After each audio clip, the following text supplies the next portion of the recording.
Bien, ok jóvenes, muy buenas noches, somos el BSG Institute. En esta oportunidad vamos a continuar con nuestra sesión de clases número 4 de la unidad didáctica Auditoría de Software. El tema que estábamos revisando en la sesión anterior era todo lo referente a la deontología del auditor informático, es decir, estábamos viendo la parte deontológica de lo que era pues la terminología en cuanto pues a valores, la definición de qué cosa era el valor, los tipos de valores que existían. Hablábamos de la axiología, la ciencia que estudia, que se va a encargar del estudio de los actos realizados por el hombre, en este caso que van a ser clasificados como valores. Hablábamos también de que existe una clasificación de los valores desde 3 puntos de vista, ¿no? Desde el punto de vista, pues, filosófico, ¿no? Desde el punto de vista teológico, es decir, desde el punto de vista religioso, cómo es que se abordaba la definición de valor, y también la definición de valor desde el punto de vista empresarial. También hablábamos acerca de la definición de lo que era, pues, la ética y la moral. Bien, continuando con esta segunda parte de nuestra sesión de clases número 4, pues vamos ya a concluir, ¿no? Todo lo que es la parte deontológica, ¿no? De las características, el perfil que debe tener, pues, un auditor informático. ¿Cuáles son las características que este auditor debe tener, ¿no? Englobando, pues, los valores que debe de tener para poder llevar a cabo, pues, un proceso de auditoría y cuál es el código ético que debe regir en un auditor informático. En eso consiste, pues, la sesión de clase número 4. Bien, jóvenes, sin más preámbulo, entonces, continuamos con la segunda parte de nuestra clase del día de hoy.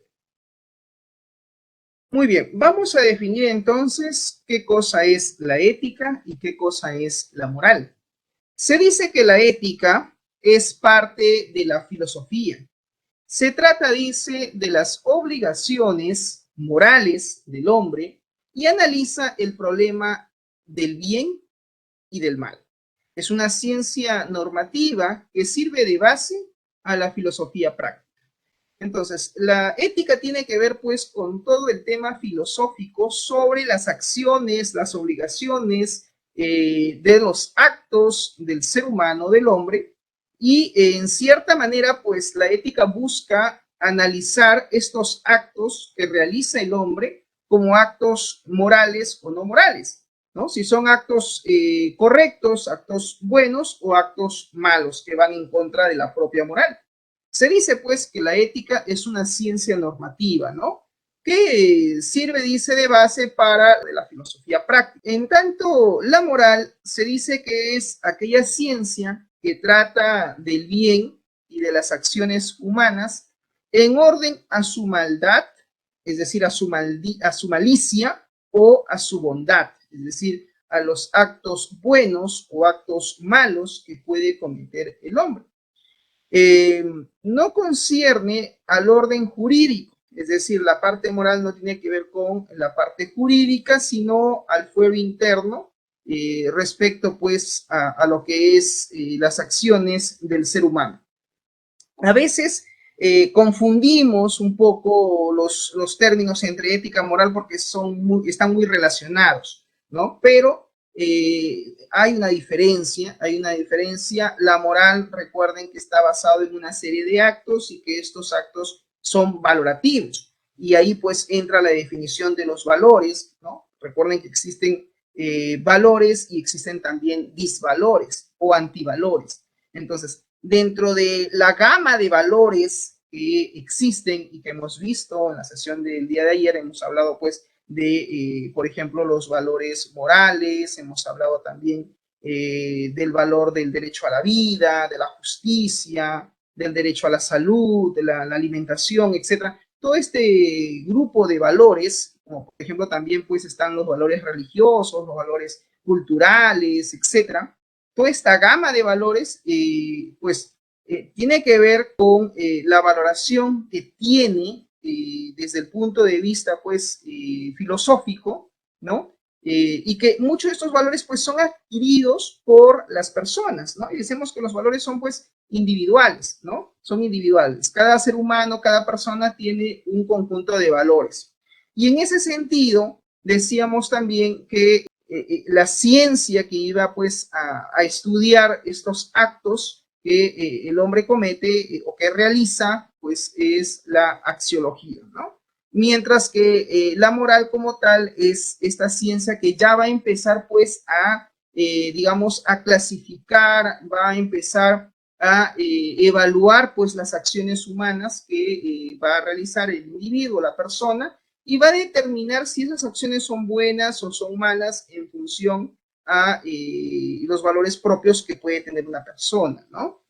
Y pues la ética, en tanto, lo que va a hacer es, va a analizar, ¿no? Analizar el problema de los actos que ha realizado el hombre, si son actos para bien o para mal, y pues es una ciencia normativa que está más que todo, dice, basado pues en la filosofía práctica, ¿no?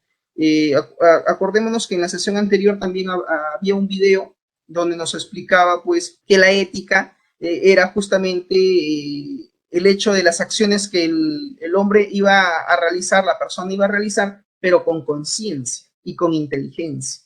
Entonces, todo acto que realiza el ser humano lo realiza con conciencia, son actos conscientes. Y en esa conciencia implica pues el uso de la razón, ¿no? Porque nosotros somos seres humanos y como tal usamos la razón, somos seres racionales. Y dentro de este razonamiento que tiene el ser humano, pues muchas de las acciones que nosotros realizamos en el día a día son acciones o son actos que cometemos, que realizamos, pero que los realizamos con conciencia y con inteligencia. Entonces, la ética va a buscar justamente determinar, evaluar estos actos que va a realizar el ser humano, pero que, repito, estos actos que realiza el ser humano para que sean considerados actos éticos o actos con ética, tienen que ser actos donde influya la conciencia y la inteligencia. También hay otros actos que el hombre realiza por necesidad, es decir, lo hace de forma, digamos, involuntaria, ¿no? Por ejemplo, el deseo de alimentarnos, porque nuestro organismo nos pide alimento, entonces el hombre que hace inmediatamente se alimenta. Si sufrimos, por ejemplo, algún dolor, digamos, una herida, un corte, o digamos, algún dolor físico, probablemente lo manifestemos de forma inmediata, ¿no? Si alguien, por ejemplo, se martilla el dedo sin querer, inmediatamente va a pegar un grito, ¿no? Entonces, es una acción involuntaria, es una reacción que se está dando producto de una acción, ¿no? Entonces, hay que establecer claramente esta diferencia, pues, entre ética y moral, ¿ok? Muy bien, jóvenes, continuando entonces, vamos a pasar ahora a ver el código deontológico. ¿Qué cosa es el código deontológico? Es el conjunto, dice, de preceptos que establecen los deberes exigibles a aquellos profesionales que ejerciten una determinada actividad. Tiene como finalidad incidir en sus comportamientos profesionales, es decir, el código deontológico se basa en el comportamiento profesional, estimulando que estos se ajusten a determinados principios morales. Por eso era importante definir qué cosa era la moral, qué cosa era la ética y qué cosa eran los valores, ¿no? Porque todo ser humano, pues que ha estudiado una carrera, que se ha formado de repente a nivel técnico o a nivel universitario, tiene que tener un código ético, el famoso código ético profesional.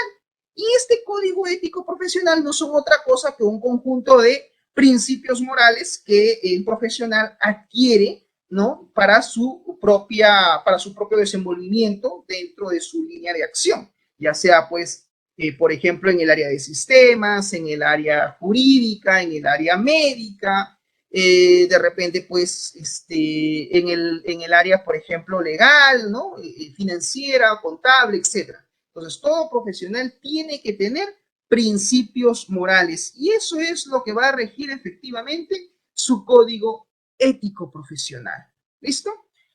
Muy bien, estos principios morales pues deben servirle, dice, de guía, ¿no? Y deben estar elaborados por los principios profesionales en un marco de los colegios. Profesora, ¿a qué se refiere con los colegios? Acuérdense que todo profesional debe estar inscrita a un determinado colegio. Por ejemplo, los abogados están inscritos, están adheridos, registrados, pertenecen al colegio de abogados. En el caso de Perú, ¿no? Todo abogado o todo, digamos, toda persona que estudia leyes, todo profesional que va a ejercer el derecho constitucional o el derecho legal, pues tiene que estar inscrito a una colegiatura, ¿no? Entonces, esta colegiatura lo que va a hacer es va a registrar a este profesional y le va a dar el reconocimiento, ¿no? Como un profesional. Lo mismo sucede pues con los médicos, ¿no? En el caso de Perú, pues está el Colegio Médico de Perú, está pues el Colegio de Ingenieros, ¿no? Donde todos los ingenieros de las distintas ingenierías que existen, ¿ah? Estoy hablando de ingeniería de sistemas, ingeniería civil, ingeniería de repente, pues caso industrial, etcétera. Todas las ramas de la ingeniería están adheridas en este colegio, el Colegio de Ingenieros del Perú.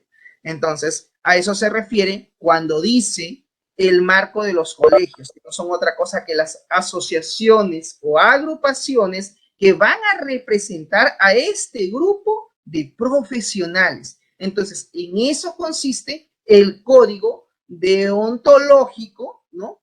Que lo que busca básicamente es que los profesionales ejerciten una determinada actividad, ¿no? Profesional, pero con ciertos comportamientos, con ciertas características que van a ser propias del profesional y que no son otra cosa, dice que un conjunto de principios morales. Ello va a determinar su código ético profesional. ¿Ok? Entonces, en eso se basa el código deontológico. Muy bien, vamos a ver el siguiente video y luego comentamos. Este video habla acerca de los hombres que estafaron a América, el caso de Enron Corporation en los Estados Unidos. Veamos el video y luego comentamos. ¿Quieres saber cómo una empresa estafó a un país entero? Hemos escuchado que durante la crisis surgen empresas que suelen salir adelante y posicionarse como líderes en su sector. Estas historias nos han inspirado a todos. Pero ¿qué hay del lado oscuro? Aquellas empresas que aprovechan su poder e influencia para beneficiarse a costa de todo un país. Enron fue considerada por la revista Fortune como la séptima empresa más valiosa de Estados Unidos y la más innovadora durante 5 años consecutivos. Entonces, ¿cómo pasó esta empresa de estar en la cima a ser una de las empresas de fraude empresarial más grande del mundo? Corría el año 1938 en Estados Unidos. La industria del gas natural estaba pasando por una etapa complicada, ya que el gobierno controlaba el funcionamiento del mercado, imponía el precio y las condiciones de venta, haciéndolo un producto con precios inestables y difíciles de vender. Esto puso en una situación difícil a los productores, ya que ellos eran dueños de los campos donde extraía el gas y del producto, pero no de las condiciones de la venta. Debido a esto, se vieron obligados a tomar diferentes medidas. Una de ellas fue la negociación de contratos a largo plazo con empresas transportistas, otorgándoles la propiedad del gas extraído en el presente y en el futuro. Estos, siendo sus únicos clientes, proveían de infraestructura como tuberías y medios de transporte para hacer llegar la materia prima al cliente final y promover el movimiento de la industria. Sin embargo, estas medidas no fueron suficientes. El panorama no pintaba bien en general para ninguna de las partes y el mercado no estaba dispuesto a negociar con un producto inestable en precio y producción. Poco a poco los precios comenzaron a liberarse y las barreras de entrada se disolvían. Los gobiernos suavizaron sus regulaciones y todo pintaba mejor, pero la estocada final parecía llegar en los 80s, con el fin de la crisis del petróleo.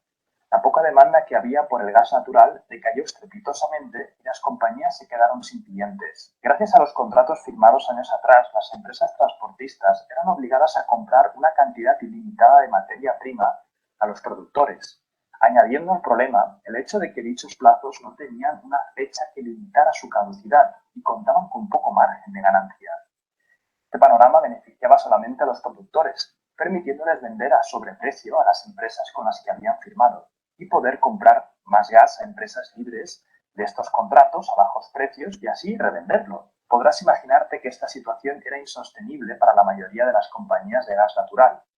Más temprano que tarde, algunas empezaron a quebrar y otras fueron absorbidas. En 1985 nació Enron por la fusión de las empresas Internorth Inc. y Houston Natural Gas Company, creando la mayor red de transporte de gas natural de Estados Unidos. El antiguo presidente de Houston Natural Gas, Kenneth Lay, tomó el puesto como nuevo presidente de Enron. Lay se tuvo que enfrentar a un mercado escaso y remar contracorriente debido a los contratos de largo plazo. Sin embargo, con el pasar del tiempo, Lay pudo sacar a Enron a flote, teniendo que despedir personal y vendiendo diversos activos para poder solventar la deuda empresarial. Con una empresa en camino a ser edificada y sólida, no pasó mucho tiempo antes de que empezaran los problemas. Aparecieron dos personajes, Louis Bourget y Thomas Maestroni, dos ejecutivos de una empresa perteneciente a Enron llamada Enron Oil Co., quienes se dedicaban básicamente a apostar en el mercado, comprando y vendiendo futuros del crudo. Realizaron operaciones con dinero de la empresa madre Enron e hicieron transferencias altamente dudosas a distintas partes del mundo. Una de las más famosas fue expedida a un destinatario llamado M. Jazz. Como podrás imaginarte, esto fue una broma de mal gusto. Imaginaos el recochineo que había al hacer estas transferencias. My ass, de mi culo, literalmente era, en inglés. Posteriormente, esta transferencia fue descubierta como fraudulenta e inexistente. Estas prácticas eran constantes y señalaban el cinismo con el que operaban estos dos personajes. Bourget y Maestroni expedían cheques a sí mismo, apelando correcciones de contabilidad para la empresa, y así evadieron a la junta de auditores que sospechaba cada vez más. Estos movimientos de aperturas de cuentas fraudulentas fueron incentivados por Lay, al desconocer las repercusiones que estas prácticas iban a tener sobre su empresa en el futuro próximo, ya que las operaciones realizadas inflaban el valor de la compañía y disfrazaban pasivos de activos, haciéndole ganar millones de dólares y renombre a la empresa.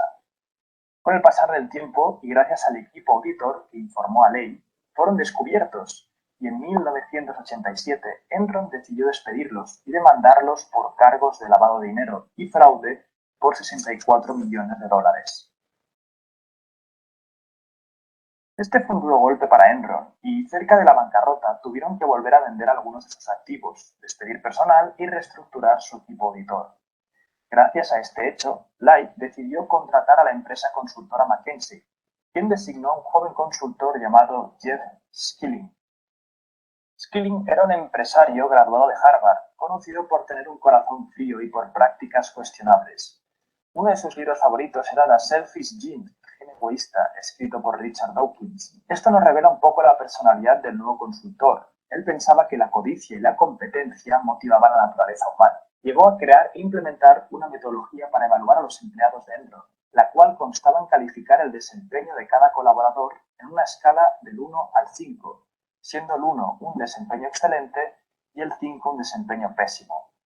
Utilizó esta metodología como excusa para despedir a todo aquel que fuera evaluado con una calificación de 5 puntos.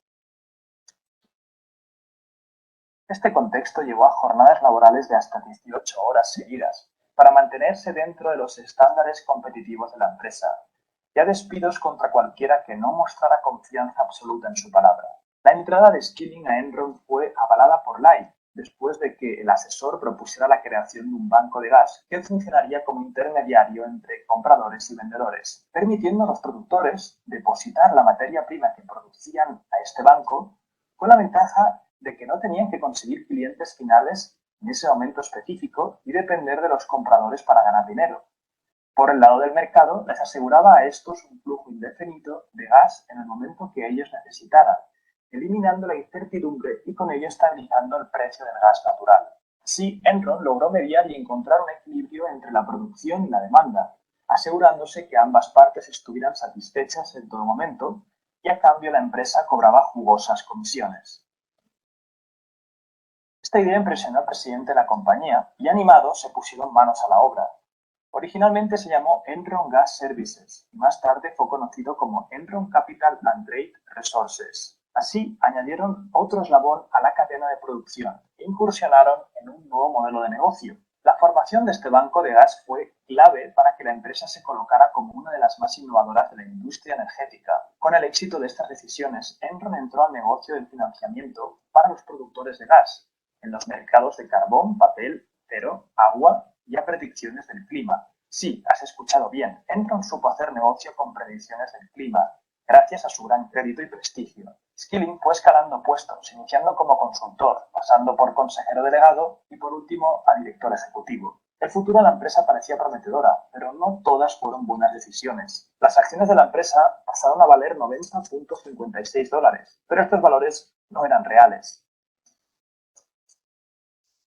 Verás, la empresa ocupó su poder e influencia en el mercado para manipular el valor de sus activos y así llegaron a emitir más acciones a un precio respaldado de promesas vacías, siendo estas acciones lo más valioso de la compañía, permitiéndoles comprar lo que quisieran y hasta compensar con ellas a sus trabajadores. Los ejecutivos de la empresa lograron maquillar o esconder por medio de informes de contabilidad millones de dólares que tenía la compañía en deuda y pérdidas.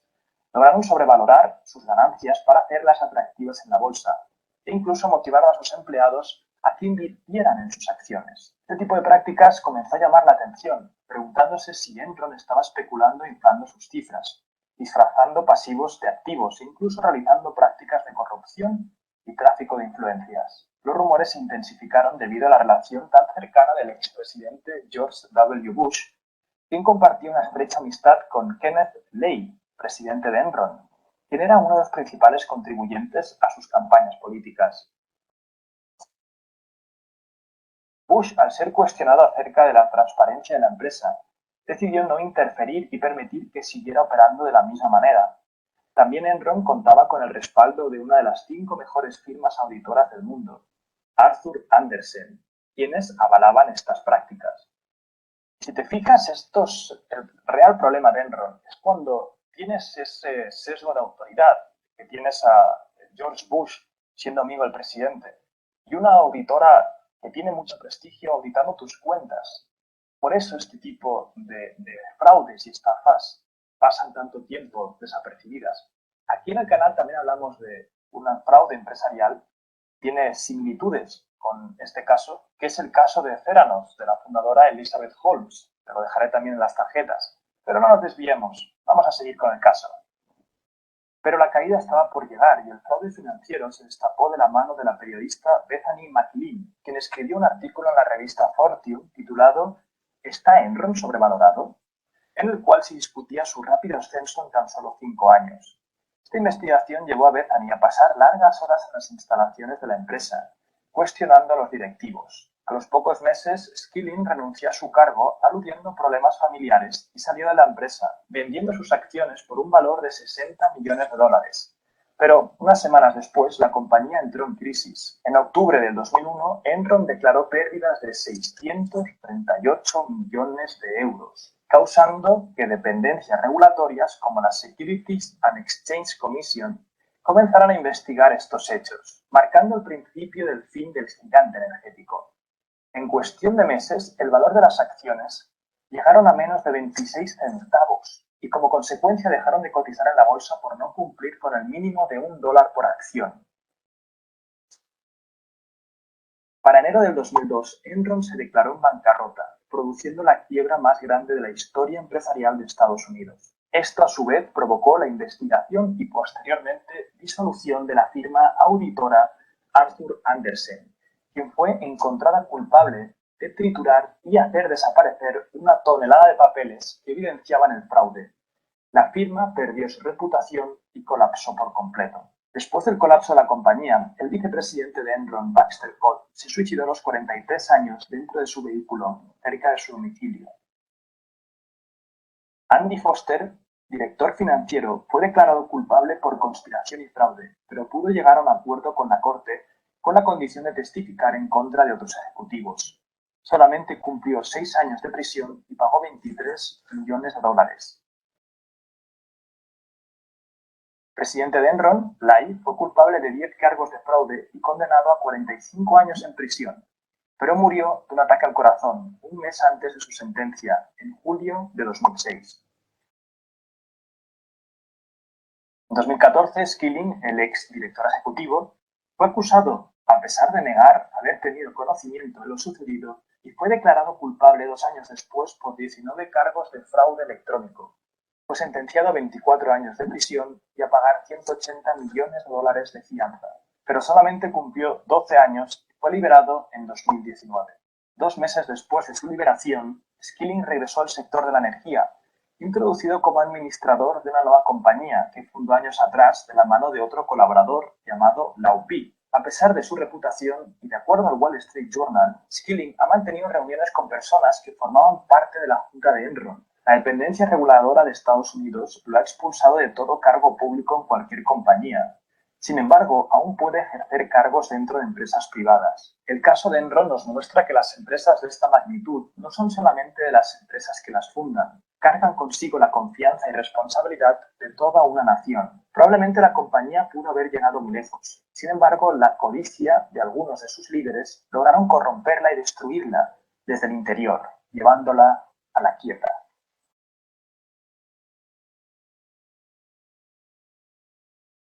Ahora, como siempre, vamos a por las 3 lecciones principales. La número 1 para mí es, vamos a empezar con lo que han hecho bien, porque hemos visto que han hecho un drama aquí horrible. Pero lo de innovar y hacer el banco de gas natural para mí es una muy buena innovación. Una innovación a nivel de estructura. Fíjate que no mejoran ninguna propuesta de valor, pero sí que innovan con una estructura a nivel de mejorar sus activos. Si quieres conocer los 10 tipos de innovación, te dejaré un vídeo por aquí en las tarjetas y en el primer comentario donde te explico estas innovaciones para que puedas dar ese salto con tu empresa. Pero ahora sí, vamos con lo malo. La lección número 2 para mí es la codicia. Si te fijas, todos los directores ejecutivos, la cultura que se promueve en Enron, por lo menos la que se promovía, era la de hacer con la empresa lo que quisieras. Y era cuestión de ganar dinero a corto plazo, sin importar el largo plazo. Pero ya vemos que acaba siempre con lo que pasa con Enron. Y la tercera lección para mí es el equipo. Fíjate que Skilling hace una especie de tiranía con puntuaciones del equipo y despide a los que no tienen una cultura de trabajo extremo. Eso para mí es horrible. En una empresa, al final, la cultura, el equipo, que estén unidos, que entiendan hacia dónde remáis y que entiendas que cada trabajador también tiene su tiempo, sus cosas, es esencial para preservar algo a largo plazo. Así que nada, espero que te haya gustado el caso Enron, que aprendamos sus lecciones de lo que han hecho mal, aunque han hecho alguna cosa bien, pero se lo han cargado todo por hacer tantas cosas mal. Y como te decía, tendrás ese vídeo con las 10 innovaciones, para mí es una joya. Puedas verlo, está en la tarjeta y en las descripciones. Y si eres nuevo en el canal, ya sabes, suscríbete y nos vemos en el siguiente. Chao. Bien, lo que podemos comentar del video es de que efectivamente, ¿no? Una empresa que nace producto, pues, de la fusión, ¿no? Entre dos empresas que se dedicaban, pues, a lo que es el tema de energético, ¿no? Lo que es el tema de combustible, de gas, de comercializar gas y electricidad allá en Norteamérica, y cómo es que finalmente, pues, termina cometiendo fraude, ¿no?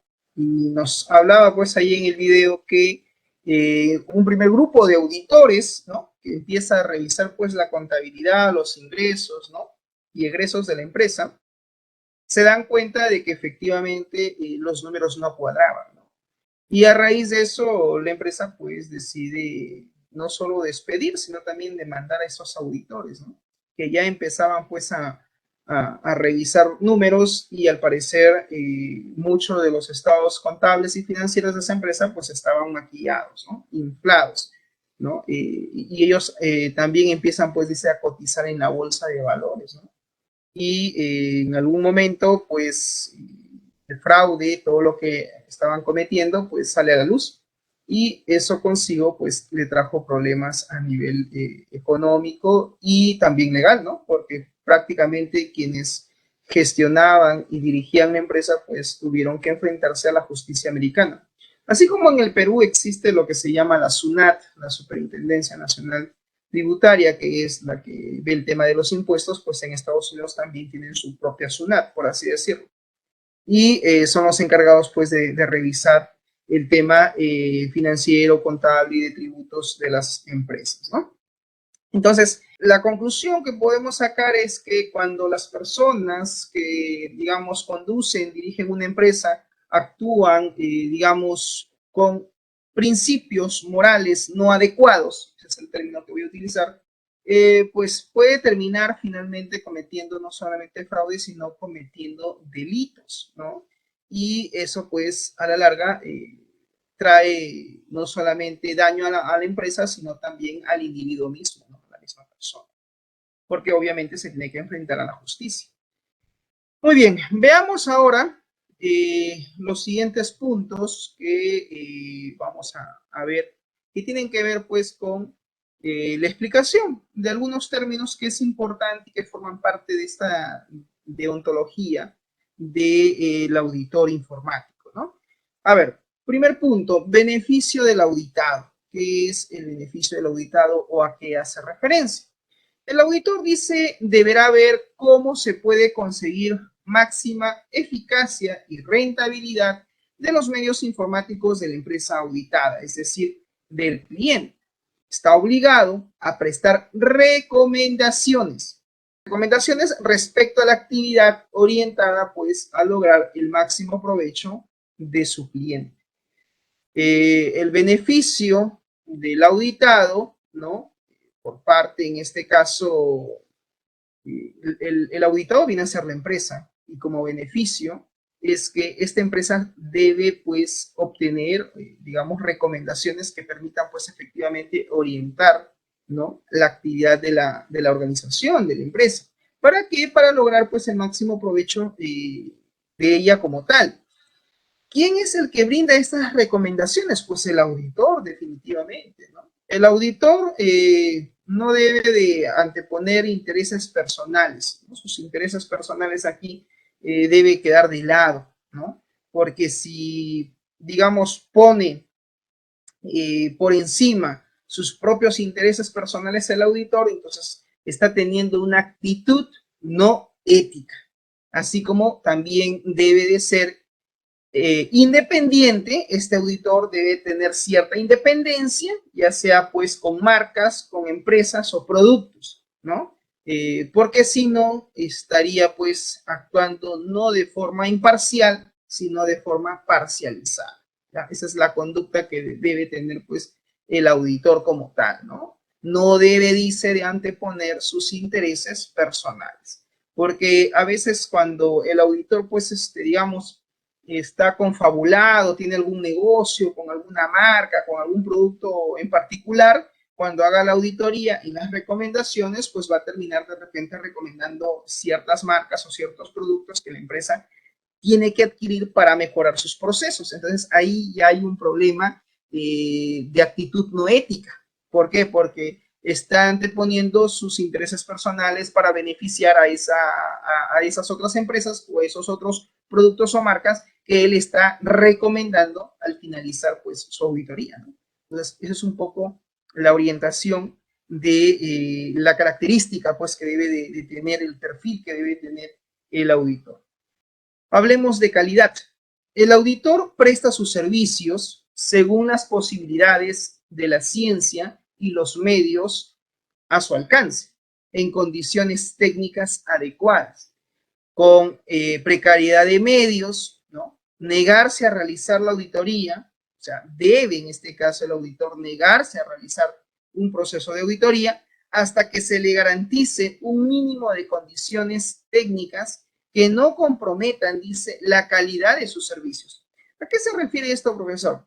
Se refiere básicamente que el auditor, como tal, pues va a brindar un servicio, va a prestar sus servicios profesionales, porque va a hacer un proceso de auditoría en una empresa. Entonces, este auditor tiene que asegurarse que los medios que le van a poner a su disposición, que va a tener él a su alcance, estos medios, estos recursos, pues tienen que ser los más adecuados y además que tienen que darse en condiciones adecuadas, ¿no?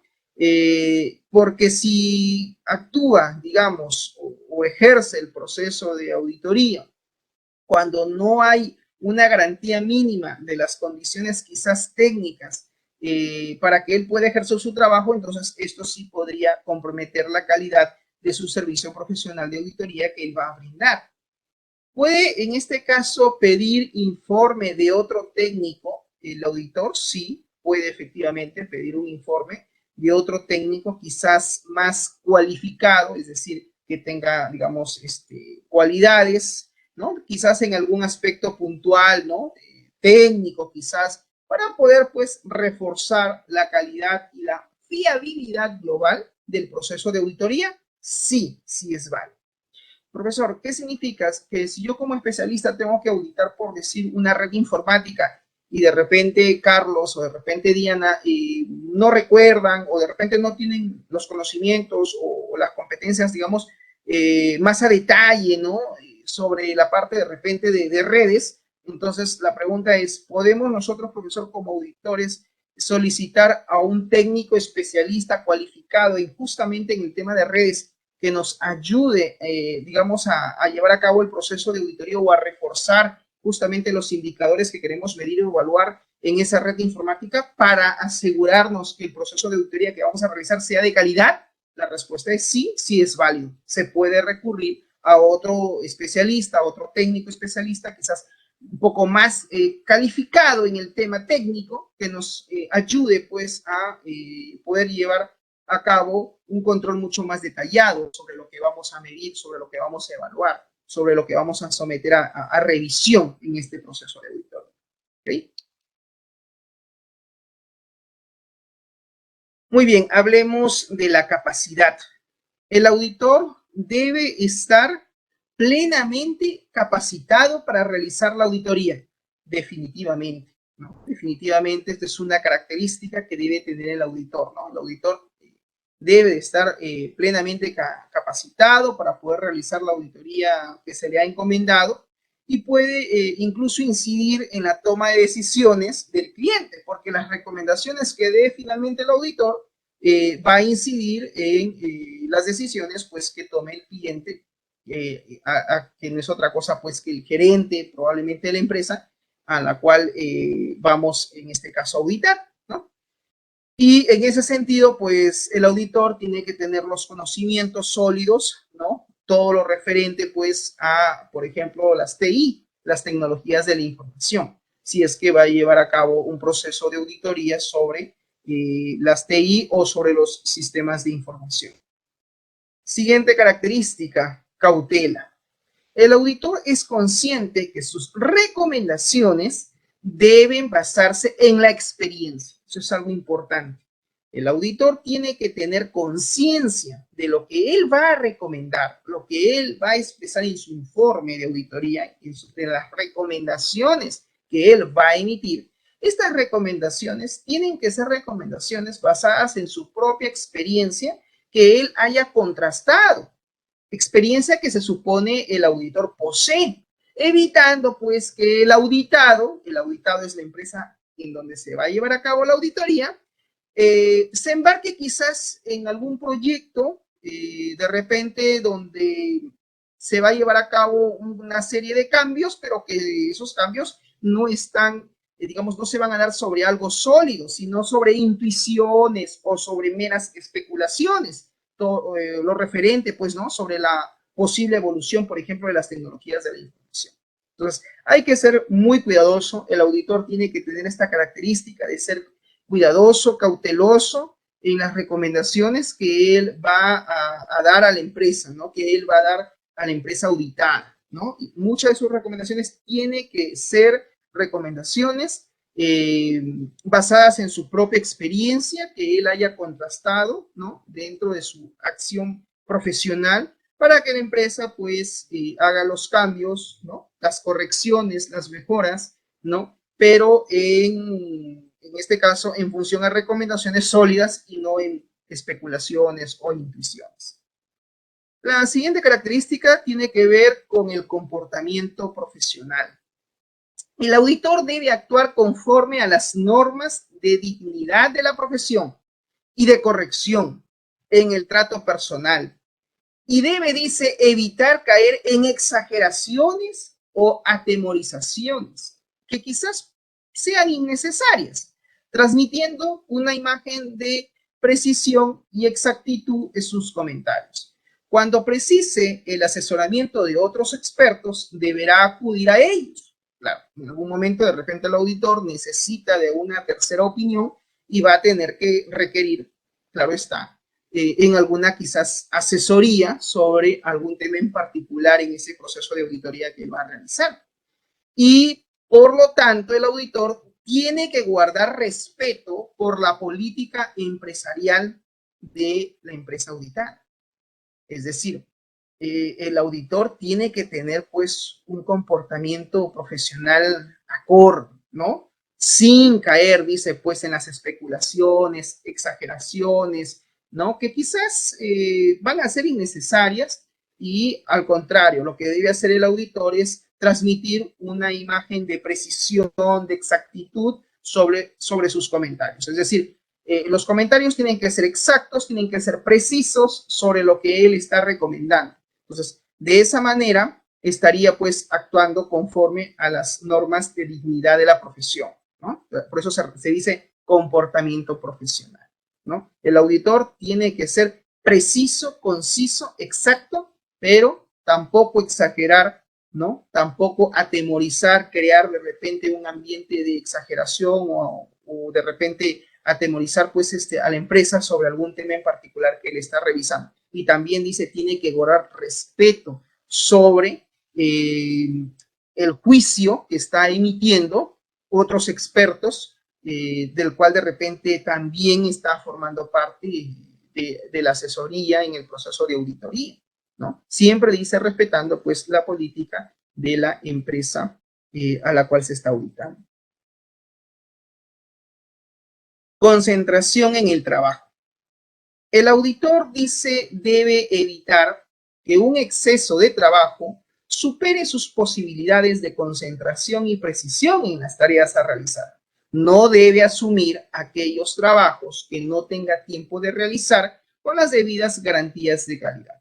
Así como también el auditor debe evitar la reproducción de otros trabajos, en este caso, sí contrastar. Es decir, la concentración en el trabajo es una característica en la cual nos dice, pues, ¿no? Que el auditor no debe asumir más responsabilidades de las que ya no puede por un factor de tiempo. Porque si el auditor se sobrecarga de trabajo, ¿no?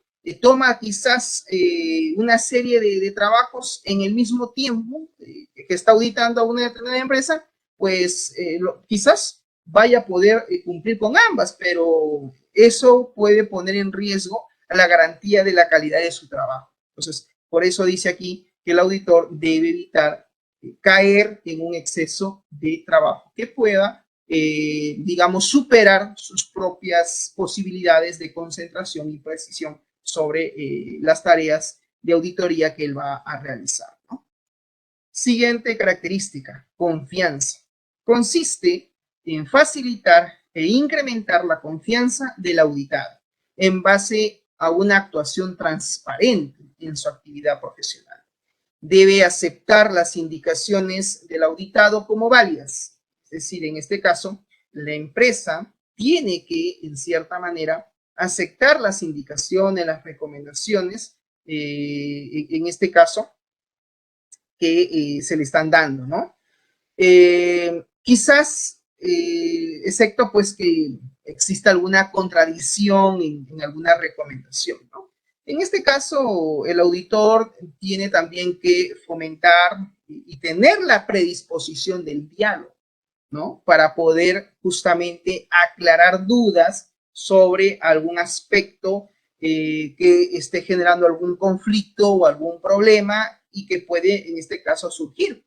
Así como también tener un buen lenguaje del nivel de comprensión del auditado. Es decir, el auditor tiene que ser paciente también en el sentido de que el auditado muchas veces no le puede entender por la especialidad, por la terminología, por el lenguaje que él esté usando en el informe que va a emitir. Entonces, él también, el auditor, tiene que, en cierta manera, mantener un lenguaje adecuado para que pueda entender la empresa auditada, ¿no? Tiene que haber una predisposición de diálogo, ¿no? También dice para poder aclarar cualquier duda o consulta que tenga la empresa auditada sobre algún aspecto técnico o alguna recomendación que está haciendo y que le diga, mira, ¿sabes qué? Me parece que aquí te estás equivocando o nosotros consideramos que tu recomendación en este indicador de tu evaluación no es la correcta. Pues ahí ya se genera un conflicto, ¿no? Un conflicto de posiciones, de postura entre el auditor y la empresa.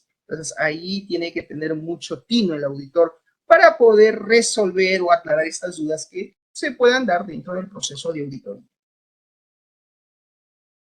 Muy bien, la siguiente característica es el criterio propio.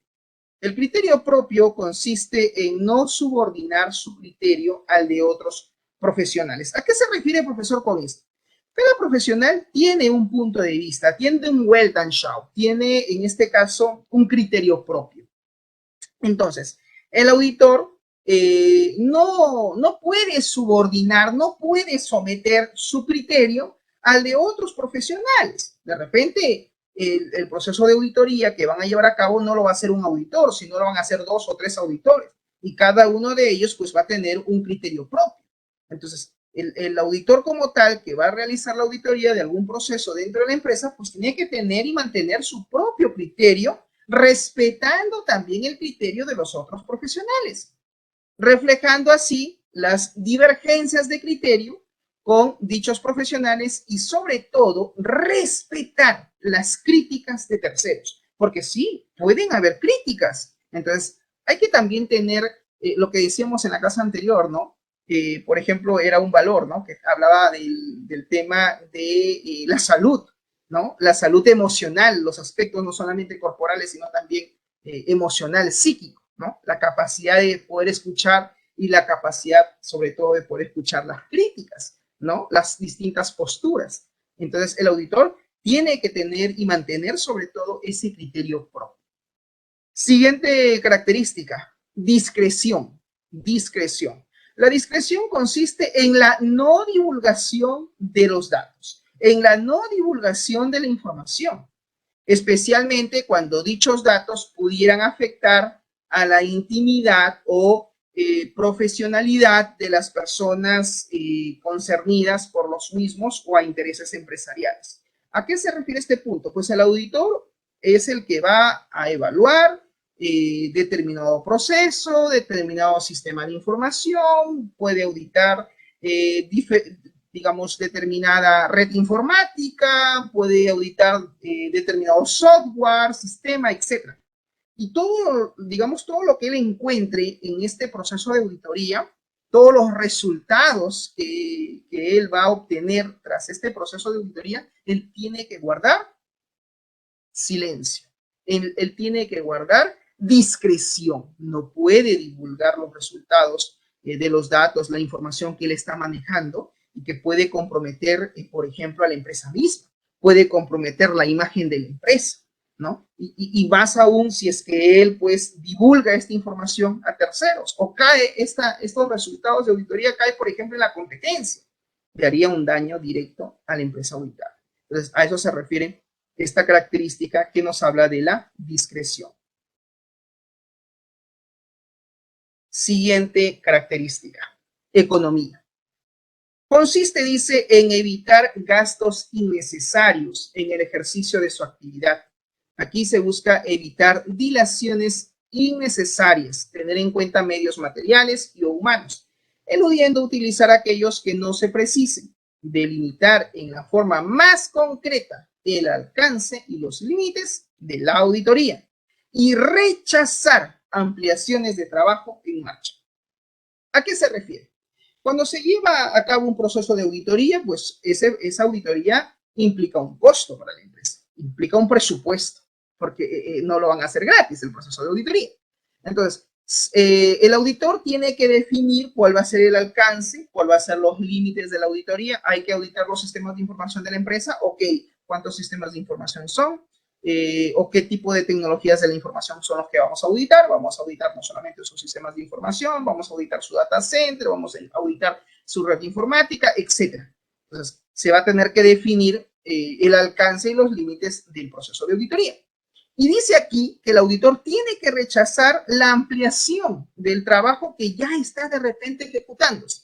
Es decir, el cliente en algún momento puede solicitar que el proceso de auditoría se amplíe de repente a otros sistemas de información, a otro software, Y eso pues puede generar un costo, un gasto adicional para la empresa de forma innecesaria. Entonces, el auditor también tiene que evitar dilatación de tiempo y evitar también gastos innecesarios, porque obviamente el auditar más procesos o más sistemas de información, pues no solamente, digamos que el tiempo se diluye, ¿no? Abarca más, sino que también el gasto, el costo también aumenta. Siguiente característica, formación continua. El auditor tiene que mantener una permanente actualización de sus conocimientos y métodos para adecuarlos a la demanda y a las exigencias de la competencia de la oferta. Definitivamente, ¿no? Todo profesional tiene que mantenerse actualizado, eso es más que obvio, pero en el caso del auditor informático, no solamente tiene que conocer sobre las normativas de auditoría informática, no solo tiene que conocer de, por ejemplo, de ITIL, no solo tiene que conocer de COVID, no solamente tiene que conocer de ISACA, sino tiene que estar actualizando, se tiene que tener la actualización en los conocimientos y métodos para que él pueda responder a las exigencias del mercado en su labor propia, ¿no? De auditor. Muy bien. Siguiente característica. Fortalecimiento y respeto a la profesión. Es otro código de la deontología, ¿no? A ver, ¿a qué se refiere esto?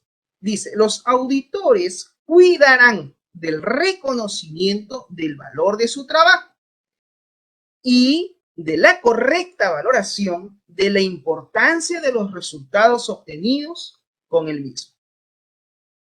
La remuneración debe ser acorde con la preparación, es decir, con la formación del auditor y con el valor añadido que aporta pues el auditado con su trabajo y evitar así la competencia desleal. Promover también, dice, el respeto mutuo y la no confrontación, y por eso lo he señalado en negrita, y la no confrontación entre compañeros, ¿no? Que quizás puede darse a raíz de una denuncia de comportamiento ético, profesional indebido que puede estar cometiendo otro auditor. ¿Estamos de acuerdo? Entonces, esto también habla, por ejemplo, con el hecho de poder valorar, ¿no? La profesión, la carrera, ¿no? Por decir, ¿no? ¿Cuánto es lo que cuesta auditar un sistema de información?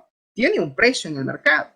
Imagínate que por ahí aparece otro auditor desleal que no respeta su profesión y si sabe que el precio de un proceso de auditoría está por decir por 8,000 o 10,000 soles y él agarra, cobra el 50%. ¿Está valorando su trabajo? ¿Está reconociendo su trabajo? ¿Está valorando su profesión? ¿Tiene respeto por la labor que hace? No. ¿Por qué? Porque está generando, en este caso, una competencia desleal en el mercado, al no valorar su profesión y al ofrecer sus servicios a una remuneración que está por debajo del, por ejemplo, del 50%, como lo estamos planteando en el ejemplo, ¿no? Entonces, a eso se refiere este punto que dice fortalecimiento y respeto, valoración a la profesión, en este caso de auditor, ¿no? Siguiente característica, independencia. La independencia, dice, consiste en actuar libremente, según su leal saber y entender. Garantía de que los intereses del auditado, es decir, de la empresa a la cual se va a auditar, serán asumidos con objetividad, ¿no? Rechazo de criterios con los que no se esté de acuerdo. El auditor siempre tiene que mantener una actitud, una postura independiente, ¿no? Independiente. En el sentido de, con el trabajo que él va a hacer, con los resultados, con la información que él va a tener en sus manos, tiene que ser leal. Tiene que ser leal con la información que él maneja, ¿no? De tal manera que la información que él brinde, las recomendaciones que él brinde, tiene que solamente ser entregados a la empresa auditada. ¿ok? Y no puede actuar, digamos, con una actitud por ejemplo, la información que él ha obtenido, trasladarla o llevarla a la competencia, porque ahí pues no está actuando con independencia, está actuando con dependencia. ¿Por qué? Porque está llevando información a otra empresa del mismo rubro. O sea, lo que está haciendo es vendiendo información. Entonces, ahí estaría actuando de una forma no leal, sino desleal, ¿no? Entonces, esta es otra de las características del código deontológico. Muy bien, siguiente característica, información suficiente.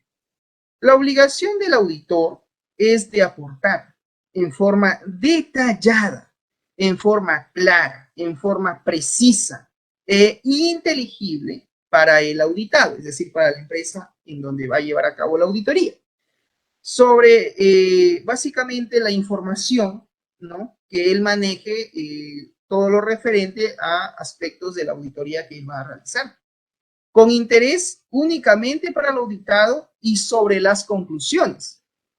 Evitar, dice, datos intrascendentes, es decir, en el proceso de auditoría no puede él estar brindando datos adicionales que no guardan relación con el proceso de auditoría. Por eso dice información suficiente, información trascendental y no intrascendental.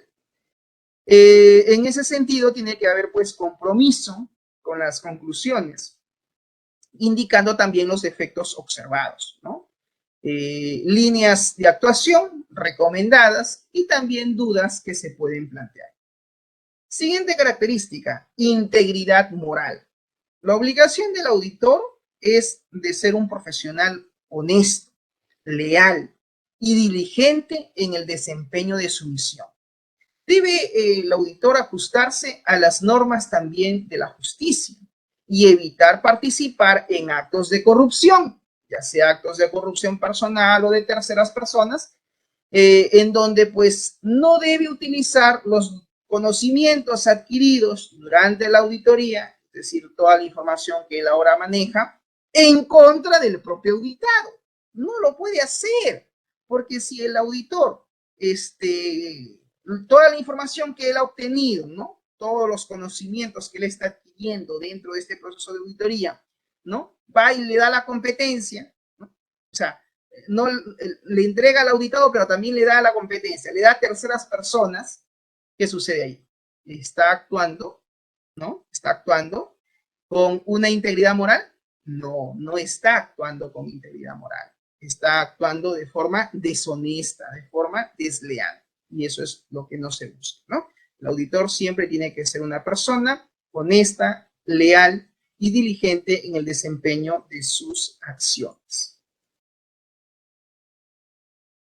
Siguiente característica, legalidad. La legalidad consiste en evitar utilizar sus conocimientos para facilitar la contravención de la legalidad vigente. No desactivar o eliminar dispositivos de seguridad. Tampoco debe intentar obtener claves de acceso, por ejemplo, a áreas restringidas donde se maneje cierta información de la empresa. Entonces, la legalidad consiste justamente en eso. Consiste en evitar utilizar los conocimientos que posee el auditor para, pues, obtener información o digamos, obtener acceso a información clasificada, ¿no?, que puede manejar la empresa. O de repente acceder a dispositivos de seguridad que en este caso no debería, ¿no? Porque si no, estaría actuando de una forma no legal.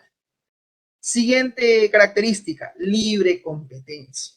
La libre competencia es el rechazo de prácticas tendentes a impedir la legitimidad de la competencia de otros profesionales y las prácticas abusivas, y evitar incluso los aprovechamientos indebidos del trabajo y la reputación de otros en beneficio propio, ¿no? A eso hace referencia. Entonces, aquí la libre competencia busca justamente el rechazo de estas prácticas que puedan, pues, en este caso, legitimar la competencia pues, de otros profesionales o con algunas prácticas abusivas, dice, ¿no? La siguiente característica tiene que ver con la no discriminación, ¿okay? Tiene que ver con el rechazo de prácticas tendentes a impedir la legitimidad, la competencia de otros profesionales y las prácticas abusivas, y también evitar los aprovechamientos indebidos del trabajo y reputación de otros en beneficio propio, ¿no? A veces pasa pues que los auditores tienen información, manejan información de las empresas y a veces con esa información las terminan pues de repente dando a terceros, comercializando, entonces ya están actuando fuera de la ética, fuera de la moral, y esto pues puede traer problemas, ¿no? Para la empresa auditada, ¿ok? Entonces a eso hace referencia este punto. Siguiente característica, la no injerencia. La no injerencia, dice, consiste en evitar injerencias en los trabajos de otros profesionales. Es decir, el auditor debe evitar meterse en trabajo de otros profesionales, ¿no? O sea, que no se meta donde no lo han llamado. Debe de respetar su labor, debe, en este caso, de eludir, evitar hacer comentarios que puedan interpretarse, pues, ¿no? Como comentarios peyorativos, despreciativos, ¿no? De esa manera, pues, se busca evitar aprovechar los datos obtenidos de la auditoría para entrar en una competencia desleal con otros profesionales relacionados con ella, ¿no? O de otras áreas del conocimiento. Entonces, la no injerencia es otra característica de este código deontológico del auditor informático. Siguiente, precisión. La precisión. ¿A qué hace referencia la precisión, profesor? La precisión dice la no finalización del trabajo del auditor hasta estar convencido de la viabilidad de sus propuestas. Es decir, el trabajo del auditor no puede finalizar, atención, no puede terminar, no puede concluir si es que no se está convencido de la factibilidad, de la viabilidad de las recomendaciones o las propuestas que está haciendo el auditor. Conclusiones suficientemente críticas, poniendo aquellos aspectos concretos que pudieran tener pues incidencia en la calidad, en la viabilidad o fiabilidad del proceso de auditoría, ¿ya? Entonces, a eso hace referencia la precisión. Mientras no se esté convencido de los resultados obtenidos de la auditoría, el trabajo no puede concluir. Muy bien, siguiente característica. Publicidad adecuada. Consiste, dice, en evitar hacer campañas publicitarias que puedan desvirtuar, es decir, modificar la realidad de los servicios, que enmascaren los límites de los mismos o prometan resultados de imprevisible consecución. En otras palabras, no vender humo. El auditor no debe vender humo, ¿no? El editor debe de hacer una publicidad adecuada y no hacer, pues, publicidad engañosa, ¿no? En el sentido de que pueda cambiar o modificar la realidad de los servicios, por ejemplo, de TI o de los sistemas de información que él está auditando, ¿no? Y que sobre todo, pues, por ejemplo, ¿no? Diga, miren señores, su servidor, su data center no es el adecuado, ¿ya? Por lo tanto, yo les recomiendo que ustedes adquieran tal hardware, tal característica, tal sistema de información. Y que de repente sobrevalore o sobreestime estos beneficios de estas herramientas TICs, prometiéndole pues al auditado que va a lograr los objetivos de la empresa. ¿Qué está haciendo? Está vendiendo humo, está haciendo una campaña publicitaria, en este caso, engañosa, porque está cambiando la realidad, ¿no? Por ejemplo, de los servicios de TI, del cual él ha estado a cargo en el proceso de auditoría. Siguiente característica, responsabilidad. Deberá responsabilizarse de lo que haga, de lo que diga o aconseje el auditor. Impulsar la formalización y suscripción de seguros que cubran la responsabilidad civil de los auditores con cobertura suficiente. La responsabilidad del auditor conlleva la obligación del resarcimiento de los daños o perjuicios que pudieran derivarse de una actuación negligente o culpable, siendo aconsejable, dice, estipular a priori un tope máximo de responsabilidad sobre los posibles daños acorde con la remuneración acordada como contraprestación por la realización de la auditoría. En síntesis, el auditor tiene que tener cierta responsabilidad legal, porque él es el que está llevando a cabo el proceso de auditoría. Entonces, si hace un proceso de auditoría mal, o hace una recomendación mal, o pues el proceso de auditoría no lo ha llevado a cabo como debe de ser y está recomendando otros recursos TICS, y esto de repente genera gastos o pérdidas para la empresa, o genera algún daño, algún perjuicio, pues tiene que tener una responsabilidad por su accionar. Siguiente característica, secreto profesional. Es otra característica de la deontología del auditor informático. No difundir a terceros, es decir, a otras personas, ningún dato que haya visto, que haya oído o haya deducido durante el desarrollo de su trabajo que pudiera perjudicar a su cliente, es decir, a la empresa a la cual está auditando, siendo nulos cualquier pacto contractual que pretendiera excluir dicha obligación. Establecimiento de medidas y mecanismos de seguridad para garantizar al auditado que la información documentada va a quedar almacenada en entornos o soportes que impidan la accesibilidad por parte de terceros, es decir, por parte de personas no autorizadas, porque se supone que eso es información valiosa para la empresa. No es vulneración del secreto profesional. Transmisión de datos confidenciales del auditado a otros profesionales cuando sea petición del mismo, así como también la conservación de los informes durante el plazo de prudencia, y también tiene que ver con la difusión. En este caso, la difusión tiene que ver con el divulgar, pues, ¿no? Quizás los problemas detectados en la auditoría y las soluciones a los mismos, si se disgregan los datos tal que no pueden asociarse los mismos a personas o empresas determinadas. O sea, en conclusión, el auditor tiene que mantener un perfil digamos, de guardar silencio sobre la información a la cual él está accediendo, está revisando, está, digamos, viendo dentro de la empresa a la cual está llevando a cabo el proceso de auditoría. Y sobre todo asegurando a esta empresa a la cual está realizando el proceso de auditoría que la información está siendo almacenada, soportada, y que va a tener solamente acceso el personal que compete a esa empresa y no a terceros. A eso se le llama mantener el secreto profesional.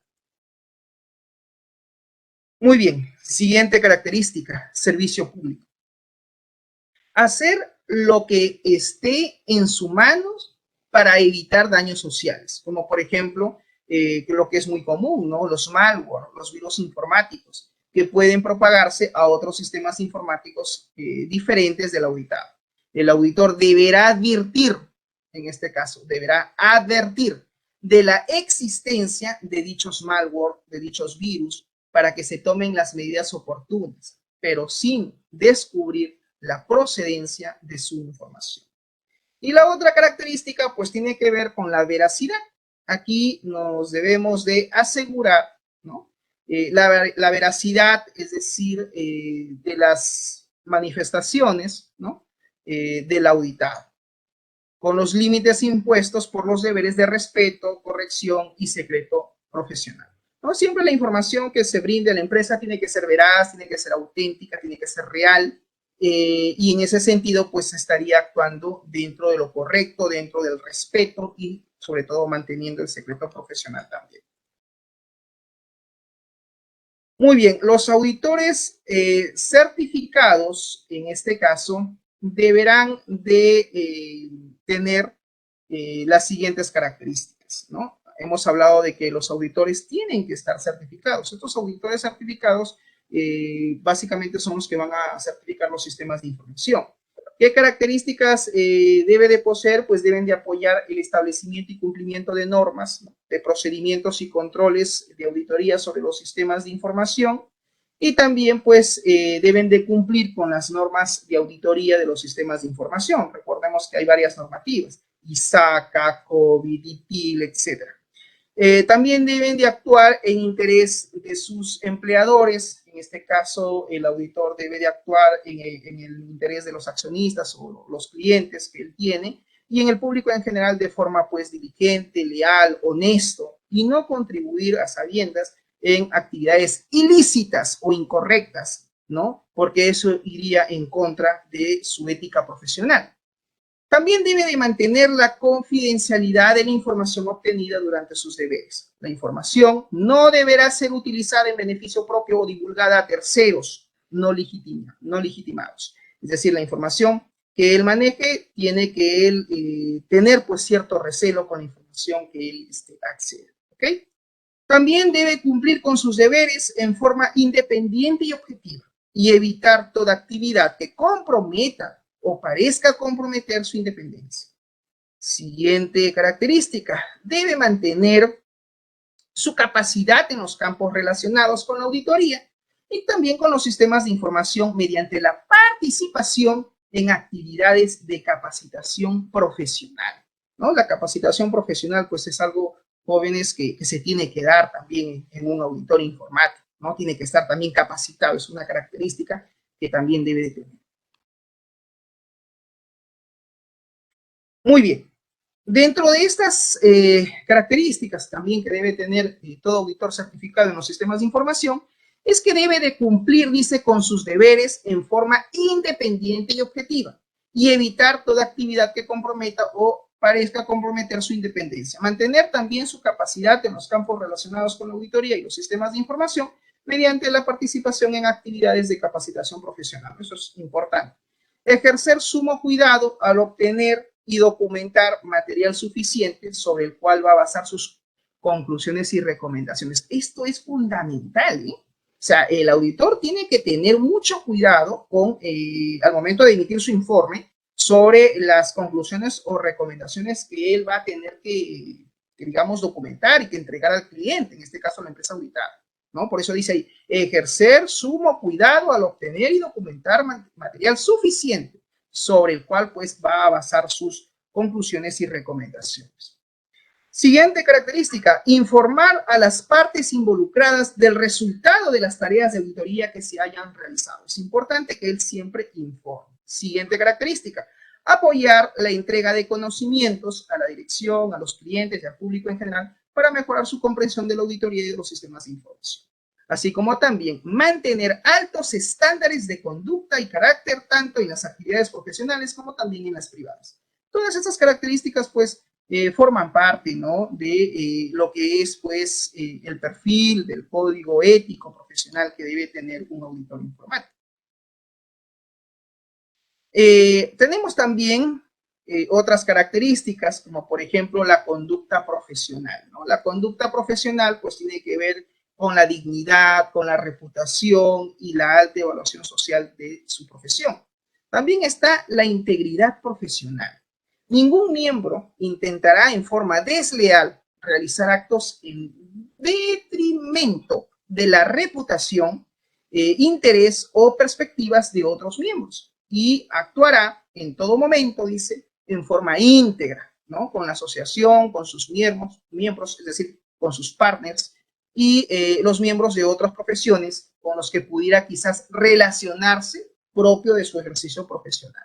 O sea, tiene que ser, pues, una persona íntegra, ¿no? Y ser calificado en el sentido de que no puede tener un acto desleal con otros profesionales, donde comprometa la reputación de estos o que sobreponga sus propios intereses. Eso es, si él hace eso, pues está yendo en contra del código ético profesional que debe tener, pues, todo auditor, ¿no? Interés público. Todo miembro en cumplimiento de su responsabilidad para con sus empleadores o clientes cuidará, dice, adecuadamente los intereses públicos y los derechos de terceras personas y en particular se asegurará de que los derechos de propiedad intelectual de terceros no se vean perjudicados por sus actos, ¿no? Entonces, otra característica también que debe tener el auditor informático. Siguiente característica, la fidelidad. Los miembros, dice, cumplirán sus obligaciones con sus empleadores o clientes con una completa fidelidad para con los mismos. Asimismo, evitarán divulgar la información confidencial relacionada con dichas personas, ¿no? La fidelidad es una característica, creo yo, que debe tener todo profesional, no solamente el auditor, ¿no? Cuando tú, por ejemplo, vas a trabajar en una empresa, manejas información, tienes que mantener cierta fidelidad con la empresa. No puedes ir divulgando, por decir, sus debilidades, ¿no? A la competencia, por decir. Siguiente, competencia técnica. Todo miembro deberá ofertar únicamente aquellos servicios para los que se considere competente e informará a sus empleadores o clientes sobre el nivel de preparación y capacitación que él posee cuando sus servicios hayan sido solicitados. Tiene que tener también cierta competencia técnica, ¿no? Imparcialidad. Los miembros, cuando trabajen para un determinado cliente, recuerda que en un proceso de auditoría, de repente no solamente hay un auditor, pueden haber 2, 3 auditores, un staff de auditores.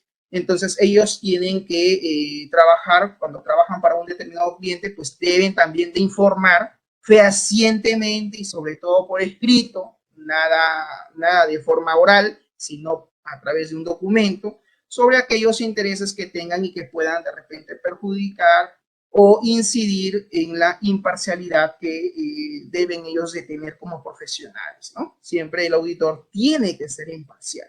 Si su conducta es el de asociarse con una marca o un producto que va luego él recomendar, entonces no está actuando con imparcialidad.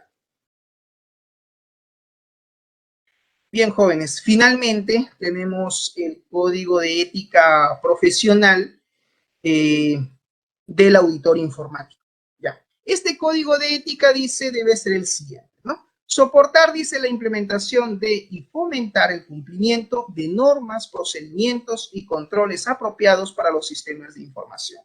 Siguiente, ejecutar sus deberes con objetividad, debida diligencia y atención profesional en conformidad con las normas y mejores prácticas profesionales.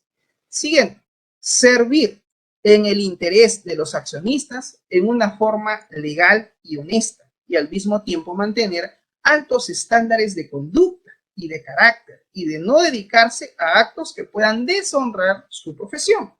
Mantener la privacidad y la confidencialidad de la información que él obtenga en el transcurso del proceso de auditoría, de tal manera pues que no revele dicha información. Dicha información no será usada para beneficio personal, ni mucho menos revelada a terceros inapropiados.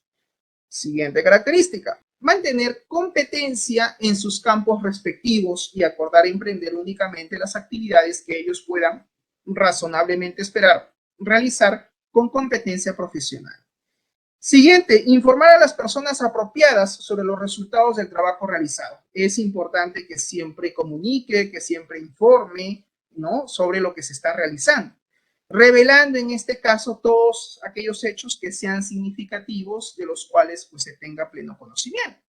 Y por último, dentro de este código de ética está el hecho de poder soportar la educación profesional de los accionistas.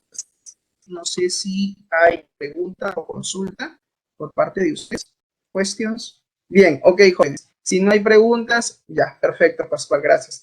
Igual, jóvenes, yo los invito a que revisen la plataforma virtual y va a estar esta diapositiva que ustedes han visto el día de hoy y van a tener también una hoja de información de 5 páginas que va a complementar a lo que estamos explicando el día de hoy y van a tener también una actividad, básicamente van a tener ahí un foro de participación y eso es por favor lo que les solicito, que vayan cumpliendo también con la entrega de sus actividades. Bien, jóvenes, eso sería todo de mi parte. Muchas gracias por su atención y conmigo será hasta el próximo año. Sí, el próximo año. Que tengan un feliz año. Mis mejores deseos para cada uno de ustedes. Muchos éxitos dentro de su carrera profesional. Vayan apuntando al proceso de titulación, vayan haciendo sus proyectos, vayan cumpliendo con las entregas de sus actividades, de sus tareas, en sus diversos. Y nada, simplemente desearles pues lo mejor para este próximo 2022. Que pasen un excelente inicio de año. Nos Gracias, vemos. profesor. Cuídense. Gracias, Hasta la igualmente. próxima. Feliz año. Nos vemos. Feliz año. Cuídense, chicos. Chau, chau.